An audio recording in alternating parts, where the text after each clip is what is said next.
Understand that whenever I tell you Squire is the best hero in Dungeon Defenders, that is personal conjecture and an opinion. But it's one that I believe, and I'm not really known for lying or being dishonest with myself, so I'm going to talk as if Squire is the best hero in Dungeon Defenders because I think he is. Alright, here we go. Squire is a high health melee defender. His abilities are fine and I don't really have any problems with them, but they're not the main part of his kit. To keep a long story short, his towers are ridiculously good. The Squire is primarily known for having 3 barriers. You would think this is a redundancy issue with his kit. It's not. Spike Wall is a cheap blockade you can put up in front of enemies, and whenever they attack it, they take damage back. The damage stacks with tower damage and not any other stat, which means if you hardcore focus into tower damage, it can end up basically one-shotting enemies more or less. Bouncer blockades are good for shoving enemies back. They have a little bit less health than the spike blockade, and once again, because it's a knockback thing, you can send them into spike walls or other environmental hazards. The Slice and Dice blockade is a blender, and I don't need to tell you why that's cool.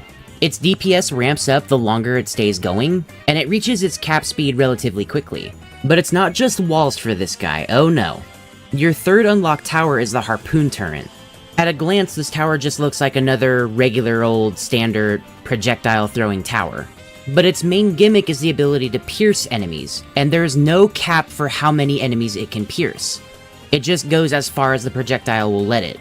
There is no situation where the Harpoon Turret is bad whatsoever. And if you can find a nice hallway to just cleave through enemies, then you basically have the Huntress's pierce ability as a tower. And the final tower is by far my favorite turret in the entire game. This is the Bowling Ball Tower.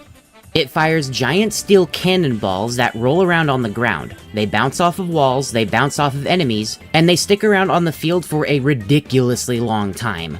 I don't know if there's a name for this strategy or this technique or whatever you want to call it, but anytime I see like a canyon or a divot in the map somewhere, I've taken to calling these little places ball pits. And if I'm gonna be honest, I call myself a Squire main, but really I'm a bowling ball main.